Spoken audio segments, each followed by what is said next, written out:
আরে না না, এটা কোনো কমেডি নয়। প্রথমে তোমরা ছবিটা ভালো করে দেখো। আমাদেরই মুখ্যমন্ত্রী মমতা ব্যানার্জি তিনি জগদ্ধাত্রী পুজোর উদ্বোধনে গিয়ে মায়ের মুখটা এমন করে এঁকেছেন। তো পশ্চিমবঙ্গের মুখ্যমন্ত্রী তিনি খুব ভালো ছবি আঁকেন এবং পেন্টিংও করেন। আমরা এখানটায় দেখতে পাচ্ছি মুখ্যমন্ত্রী মায়ের মুখটা কিভাবে এঁকেছেন। তো গৌতম কুণ্ডু এবং সুদীপ্ত সেন, রোজভ্যালি কর্তা এবং সারদা কর্তা তারা জেলে যাওয়ার পরে মুখ্যমন্ত্রী আর সেভাবে ছবি আঁকেন না। তার ছবিও 2-3 কোটি টাকায় বিক্রি আর হয় না। তো এই যে ছবিটা, এই ছবিটা সযত্নে কিন্তু তৃণমূলের বিধায়িকা নয়না বন্দ্যোপাধ্যায় নিয়ে গেছেন। এবার সেই ছবি নিয়ে গিয়ে তিনি কচু শাক দিয়ে, কচু চিংড়ি আর ছবি দিয়ে সেটাকে বানিয়ে খাবেন কিনা সেটা আমার জানা নেই। কিন্তু এখানটায় পশ্চিমবঙ্গের মানুষের যে ট্যাক্সের টাকা নিয়ে যে হাজার হাজার কোটি দুর্নীতি হয়েছে, সেটা পশ্চিমবঙ্গের মুখ্যমন্ত্রীর এই একটা ছবি দেখলেই যথেষ্ট। ইনি সবকিছু পারদর্শী, তিনি পেন্টিংও ভালো করতে পারেন। আচ্ছা চিজ মারি তুমি। আজকের বিষয়টা এটা নয়, আজকের বিষয়টা হচ্ছে এসআইআর নিয়ে। অভিষেক ব্যানার্জি পুরো পাগল উন্মাদের মতো আচরণ করছেন। আজকে তার আচরণের সঠিক জবাব দেওয়া হবে। তো চলো আর বেশি না বকে ভাট, আজকের ভিডিওটা শুরু করা যাক। তো হে বাঙালি, হ্যালো বাঙালি, নমস্কার বাঙালি, কেমন আছো তোমরা সবাই? আশা করি অনেক অনেক ভালো আছো। তো আজকের একটা নতুন ভিডিওতে তোমাদের সবাইকে অনেক অনেক স্বাগত। मत करो रन लो। তৃণমূল কংগ্রেস মিছিল করবে এই পানিহাটিতে। সারা বাংলা জুড়ে একটাই স্বর, জাস্টিস ফর প্রদীপ কর। আশা করি তোমরা আগের ভিডিওটা দেখে বুঝে গেছো যে পশ্চিমবঙ্গে এসআইআর অলরেডি শুরু হয়ে গেছে এবং বর্তমানে একটা নাম খুব ঘোরাফেরা করছে, পানিহাটির প্রদীপ কর। যে মানুষটা আত্মহত্যা করেছে তার হাতে একটা সুইসাইড নোট ছিল, সেই নোটে লেখা আছে যে আমি শুধুমাত্র এই এনআরসির আতঙ্কে ভুগে মারা গেছি। তো এই প্রদীপ করের নাম কিন্তু খোঁজ নিয়ে দেখা গেছে যে 2002 সালে ভোটার লিস্টে ছিল।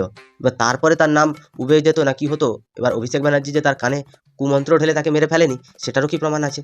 পশ্চিমবঙ্গের মুখ্যমন্ত্রী 2002 সালে তখন তিনি যখন ভোট হয়েছিল, সেই ভোটের পরে এসআইআর তার যখন রেজাল্ট বেরোলো তখন 69 লক্ষ লোকের নাম বাদ গেছিল। মুখ্যমন্ত্রী তিনি সরকার ভেঙে দেওয়ার কথা বলেছিলেন এবং এই রোহিঙ্গাদের দ্বারাই সরকার গঠন হয়েছে সেটাও তিনি বলেছিলেন। আজকে 2025 সালে এসে সেই রোহিঙ্গারা কোথায় কোন শাড়ির তলায় ঢুকে গেল, সেটার জবাব তো মুখ্যমন্ত্রীকে দিতে হবে। কারণ বিরোধী পক্ষে থাকলে তখন উনি সতী, আর সরকারে এলে তিনি অসতীর মতো আচরণ করবেন। এবার একই অঙ্গে দুটো রূপ, সেটা তো মানুষ মানবে না। ये बड़ी अच्छी बात कही आप। এই স্লোগানকে সামনে রেখে কালকে মিছিল হবে এবং আগামী দিন আমি আবার আসবো এখানে, কথা দিয়ে গেলাম। যা বাড়ি গিয়ে তোর পিসিকে বলবি নুন আর লঙ্কা পুড়িয়ে মাথা থেকে পা পর্যন্ত ঘুরিয়ে দিতে, তখন বুঝতে পারবে যে এসআইআরটা কী জিনিস। তো একটা কথা আমি এখানটায় বলতে চাই, এই প্রদীপ করকে নিয়ে খোঁজ নিয়েও জানা গেছে সেই প্রদীপ করের ডান হাতে নাকি 4টে আঙুল ছিল না। এবার তিনি বাম হাতে সুইসাইড নোট লিখে গেলেন। যিনি আতঙ্কে ভুগছেন তিনি সুইসাইড নোট লেখার কথা তার মাথায় এলো এবং তিনি তার সেটা হাতে ধরেও মারা গেলেন। মানে একটা আজব তত্ত্ব। মিথ্যেটাকে এমনভাবে সাজানো হয়েছে যেখানটায় প্রতিবারের মতো এবারেও ধরা পড়ে গেছে তৃণমূল। তবে এটা কোনো বড় ব্যাপার নয়, এটা হচ্ছে তৃণমূলের বংশ পরম্পরায় হয়ে আসছে। কারণ ওনার পিসি তাপসী মালিক থেকে শুরু করে তৃণমূলের এই যে 21শে জুলাই, সেখানটায় যে এত মানুষের প্রাণ, সেইগুলোর যে লাশ নিয়ে রাজনীতি, সেটা কিন্তু তৃণমূলের আজকের প্রথা নয়, এই জন্ম জন্মান্তর ধরে চলে আসছে এবং ভবিষ্যতে যদি মানুষ তৃণমূলকে আনে, বছরের পর বছর ধরে এই প্রথা চলে আসবে। এই যে ছোট লোকদের, এদের কোনোদিন তোমরা দেখতে পাবে না যে একটা মানুষ রাস্তায় বেরিয়ে একটা রেপিস্টের বিরুদ্ধে প্রতিবাদ করেছে, একটা কথা বলেনি ওই অভিষেক ব্যানার্জি মনোজিতের ব্যাপারে। এরা আবার বড় বড় কথা বলতে আসে প্রদীপ করকে নিয়ে। যখন পশ্চিমবঙ্গে কোনো লোক বিচার না পেয়ে মারা যায়, পশ্চিমবঙ্গে যখন নির্দোষীরা বিচার খাটে, পশ্চিমবঙ্গে বহু মানুষ আছে যারা না খেতে পেয়ে মারা যায়, এবং সেই মানুষগুলোকে নিয়ে কোনোদিন কথা শুনতে পাবে না। কে পাগল, কে কী করছিল, কীভাবে মারা গেল, সেটা নিয়ে নাকি সে এনআরসি আতঙ্কে মানে একটা ভয় ছড়িয়ে দেওয়ার ঘটনা চলছে। शर्म करो, भगवान से डरो। কেউ ভয় পাবেন না, ভয় পাওয়ার কোনো কারণ নেই। প্রথমে তো আমি বলি, এরা যে বোঝাচ্ছে যে এসআইআর এর নামে এনআরসি হচ্ছে, তো এখানটায় এরা আগে মানুষকে ভয় দেখিয়ে দিয়ে তারপরে বলছে ভয় পাবেন না। মানে জুতো মারার পর তাকে গরু দান করা হচ্ছে এবং বলা হচ্ছে যে তুমি খুব মহান ব্যক্তি। তো সেটা পশ্চিমবঙ্গের মানুষের বুঝতে কি আর বাকি আছে যে পশ্চিমবঙ্গের মুখ্যমন্ত্রী মমতা থেকে শুরু করে তার ভাইপো শুধুমাত্র ঢপ মারার কাজ করেন? কারণ ইনারা বলে চলেছেন প্রতিনিয়ত যে পশ্চিমবঙ্গে এসআইআর হলে সবার নাগরিকত্ব চলে যাবে। আরে 2002 সালে যার নাম আছে, সেই নামগুলো থেকে তার পরিবারের যত শেকড় বিস্তৃত হয়েছে বা তার ছেলে পুলে নাতি নাতনি যতজন মানুষ আছে, তাদেরই একমাত্র নাম প্রকাশ করবে ভোটার তালিকায়। নাকি উদ্বাস্তুরা যারা বাংলাদেশ থেকে এসছে, অভিষেক ব্যানার্জির আশ্রয় যারা আশ্রিত, মমতা ব্যানার্জির আশ্রয় যারা আশ্রিত, ফিরহাদ হাকিমের আশ্রয় যেসব রোহিঙ্গারা আশ্রিত, তাদের নাম বার করতে চাইছে এরা? কিসে জ্বালা ধরেছে, কোন জ্বালায় এরা ভুগছে? এত পরিমাণে মিথ্যাচার, পশ্চিমবঙ্গের মানুষের জীবন নিয়ে ছেলেখেলা, পশ্চিমবঙ্গের মানুষের যে রোজগারের টাকা সেগুলো নিয়ে ছেলেখেলা করছে। এদের কি এতটুকু লজ্জা করে না? শুধুমাত্র দুটো ভোটের আশায় পশ্চিমবঙ্গের মানুষকে জলাঞ্জলি দিচ্ছে। এ তো লজ্জা হওয়া উচিত, এনার আগে জেল হওয়া উচিত। কারণ ভারতবর্ষের সংবিধানকে এনারা অপমান করছেন। ठीक बोलेছো। কোনো এসআইআর এনআরসি করে বাংলার একটা মানুষকে যদি এরা ভোটার তালিকা থেকে বাদ দেয়, আমরা 1 লক্ষ লোক নিয়ে নির্বাচন কমিশন ঘেরাও করব, কত ধানে কত চাল এদের বোঝাবো। বলি এই পিসি ভাইপোর যে কথা না, এতে কেউ বিশ্বাস করবেন না। ঝাড়গ্রামের সভা থেকে মুখ্যমন্ত্রী মমতা ব্যানার্জি বলেছিলেন, আমি যতদিন বেঁচে আছি, আমার দেহে যতক্ষণ প্রাণটা আছে ততক্ষণ কিন্তু আমি এসআইআর হতে দেবো না। আর ভাইপো আজকে বলছে ওরা যতক্ষণ আছে কাউকে ছাড়বে না, ইলেকশন অফিস ঘেরাও করবে। হ্যাঁ, পশ্চিমবঙ্গের মুখ্যমন্ত্রী মনে হচ্ছে তিনি মারা গেছেন। কালকেই মনে হয় খবরে দেখাচ্ছিল হয়তো তিনি মারা গেছেন, তার শরীরে হয়তো জীবনটা আর নেই, সেই জন্য এসআইআর ঘোষণা হয়ে কাজ শুরু হয়ে গেল। সত্যি আমরা খুবই মর্মাহত, দুঃখিত। আর এদের যে অভিনয়, এই পিসি ভাইপো যে কত বড় অভিনেতা সেটা কিন্তু এর পরে আবার বুঝতে পারবে। যাদের যাদের নাম নেই রোহিঙ্গারা, তাদের নাম তোলার জন্য নাকি এরা ইলেকশন কমিশনের অফিস ঘেরাও করবে আর মেরে পাছা লাল করে দেবে। এটা দিল্লির 100 দিনের কাজের টাকার আন্দোলন নয়, এটা ভারতবর্ষের নিরাপত্তার প্রশ্ন। এখানটায় কাউকে ছাড়বে না। যদি তোমাদের মনে হচ্ছে যে এই ইলেকশন কমিশন বেআইনি কাজ করছে, তো তাদের বিরুদ্ধে তোমরা মামলা কেন করছো না? শুধুমাত্র ডায়লগবাজি আর আন্দোলন করে করে পশ্চিমবঙ্গের টাকা ধ্বংস করে তোমরা খালি আন্দোলন করেই চলেছো। একটা অন্তত মামলা করো, তাহলে তো বুঝবো যে ইলেকশন কমিশন খারাপ কাজ করছে। মামলাই তো হয়নি। যদি প্রদীপ কর মারা গিয়ে থাকে, যদি প্রদীপ করের যদি সুইসাইড নোট তার হাত থেকে পাওয়া যায়, সেটা নিয়ে মামলা করো। সুপ্রিম কোর্ট আছে দেশের, এখনো পর্যন্ত দেশের আইন কানুনের উপরে তোমরা যদি ভরসা করো, মামলা করো, যাও। জ্ঞানেশ কুমারের বাবার নাম আছে ভোটার লিস্টে? জ্ঞানেশ কুমারের বাবার নাম আছে কিনা সেটা আমরা জানি না, তবে অভিষেক ব্যানার্জির যে বাবার নাম নেই হয়তো, তাই হয়তো তার গায়ে এত জ্বালা ধরেছে। একটা জিনিস আমি তো বুঝতেই পারছি না, যে 2002 সালে অভিষেক ব্যানার্জির বাবার নামটা ছিল তো ওই ভোটার লিস্টে। এত গাত্র জ্বালা কিসে? আমাদের কোনো গাত্র জ্বালা নেই। পশ্চিমবঙ্গের একটা সাধারণ মানুষ, তা বলো যে লোকটা এসআইআর নিয়ে ভয় খেয়েছে, বিহারে হয়েছে, এবং কি প্রধানমন্ত্রী নরেন্দ্র মোদীর যে প্রধান কেন্দ্র গুজরাট, সেই বিধানসভায় সেখানটাও এসআইআর হচ্ছে।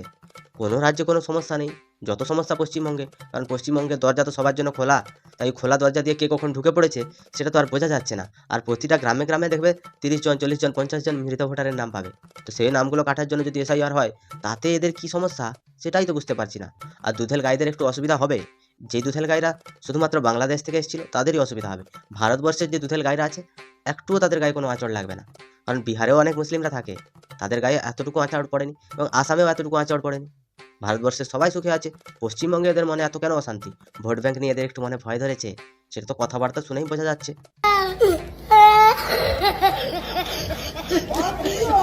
স্থানীয় যারা বিজেপির নেতারা যদি এখানে ঢোকেন, ঘিরে ধরবেন এদেরকে, বলবে বাবা ঠাকুরদার সার্টিফিকেট নিয়ে আয়, তারপর প্রচার করতে আসবে।